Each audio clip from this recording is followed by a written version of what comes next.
Hi, I'm Amy Wolf with VUCast. It always seems hard to believe how quickly a school year goes by, and every year I'm repeatedly amazed by how impressive Vanderbilt students are. Coming up, we'll share with you some improvements to this year's commencement ceremony, one of them pretty high-tech. But first, a look at a few of our unique graduating seniors. We start with a team of students using their engineering skills and love of football to make the gridiron a little safer. VUCast Barb Kramer explains.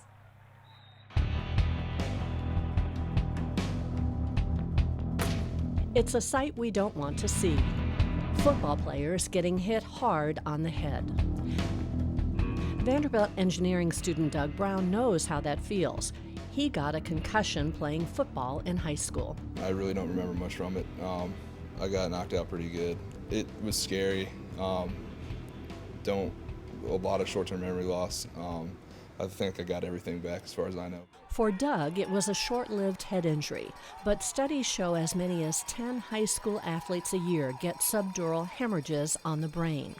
In the past 40 years, more than half of the fatalities in football were from subdural hemorrhages. Doug's design team believes the blood vessel hemorrhage is caused by rotational acceleration. A sudden impact knocks the head back, rotating on the spine, and straining the blood vessels, often causing them to rupture or hemorrhage. The basis of this design is we have your, a typical set of shoulder pads. The student team, working with a neurosurgeon at Vanderbilt University Medical Center, focused on trying to minimize the force of rotational acceleration. They attached 3 spring-loaded dampers to shoulder pads and a modified neck butterfly collar. The students say the dampers help resist collision acceleration, keeping the force of impact below the danger acceleration threshold. The students created a computer-simulated model of the effects of their helmet system to show the peak acceleration reached. And we found that when we subtracted that force, that the new rotational accelerations that were achieved stay below the threshold for both college and professional athletes. And that's something that's really, really exciting to us. And that has definite potential as far as reducing rotational acceleration, as far as evening out the process, evening out the peak values and limiting subdural hemorrhage. The next step is to test the design in a football equipment lab. If he was still playing high school football, Doug says he would like a device like theirs. Especially if it's proven to be potentially life-saving, would definitely be something that I think I would wear, and I think a lot of other people would wear if they were to play the game. Coming in from the right is going to be Ike Taylor, helmet to helmet. The hope is another Vanderbilt design team will continue their work to help prevent tragedy on the field. For VUCast, I'm Barb Kramer. Medical student Ravi Patel is leading a team of human and organizational development undergrads in a creative approach to bring fresh produce into poor neighborhoods. It's called Mobile Market. And seniors like Bruce Spencer, Karen White, and Danielle Williams built a Vanderbilt community garden to fill the mobile market. We'll have more on the Vanderbilt Garden Initiative in a later VUCast. Read Karen White's powerful story in this month's Vanderbilt View at vanderbilt.edu/VanderbiltView.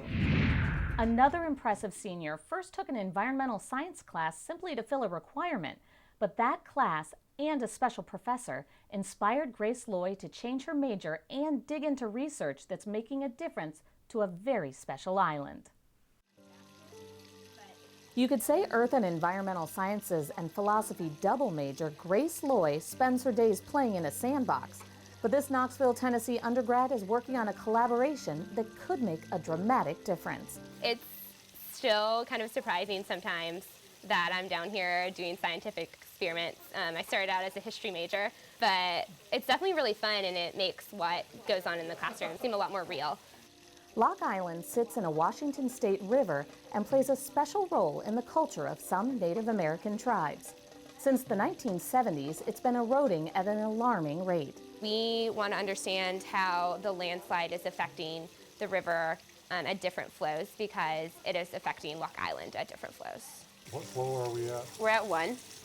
The Department of Energy turned to a team of researchers headed by Vanderbilt professor David Furbish to try and figure out what's causing the erosion. There's something deep philosophical that I enjoy thinking about in terms of of doing something which pertains to science, which is of value, a potential value to tribes of that area. Want to go and start? Grace is conducting experiments on a model of the river and thinks she may have uncovered some valuable clues. I was like jumping up and down in Dr. Furbish's office. I've never been so excited to see an Excel spreadsheet in my life. It's definitely really rewarding. Grace plans on taking her passion for science to the next level by going to graduate school, possibly focusing on clean and sustainable water. You know, thankfully, there are so many ways you can help people, whether or not it's groundwater contamination or the erosion of an island, or just being able to do something I love and then also be able to eventually, help people. Read more about this research on news.vanderbilt.edu, search Lock Island. All the students we've been telling you about will have a new and improved commencement experience. VUCast Francine Lewis gives us the lowdown. Zachary Matthew Shaw. Rachel Amanda Shaw. These are the voices we typically hear at commencement. Allison Kate Baumgartner. So who is this guy? Thaddeus Beck. Well, he's a professional voiceover artist and part of a new, unique plan to keep Vanderbilt's big day running like clockwork, literally. That voice will be electronically linked to a new card system designed to keep commencement on time and on schedule down to the second. So when the students come up, they'll hand their card off, and then the card is scanned, the name is played, and then they go across. So it allows us to stay on that 3.8 second pace that keeps us at the 2 hours. Yes, it's all about time, and Red and his staff spend a lot of it planning the day that students and their parents dream of. Pretty much the last thing we do every year is start over. We get ready for the next year right after this year's is done. We have about 80 volunteers. We've got the plan ops personnel, we have vendors. So there's easily 200 people to 300 people that are coordinated. This year, guests will also see new flags marking where graduates will line up. For VUCast, I'm Francine Lewis.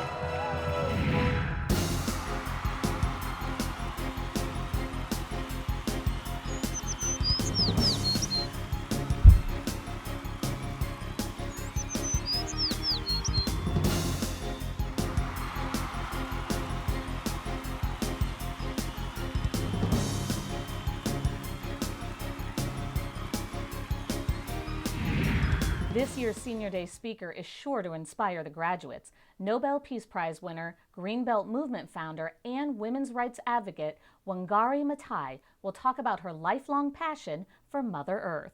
The environment is everyday issue. It's the air we breathe. It's the water we drink. It's the food we eat. We'll give you a full wrap-up of Senior Day and Commencement right here on VUCast. Until then, VUCast gives all graduates and their families a heartfelt congratulations. We can't wait to see what your future holds as Vandy alums. For VUCast, I'm Amy Wolf.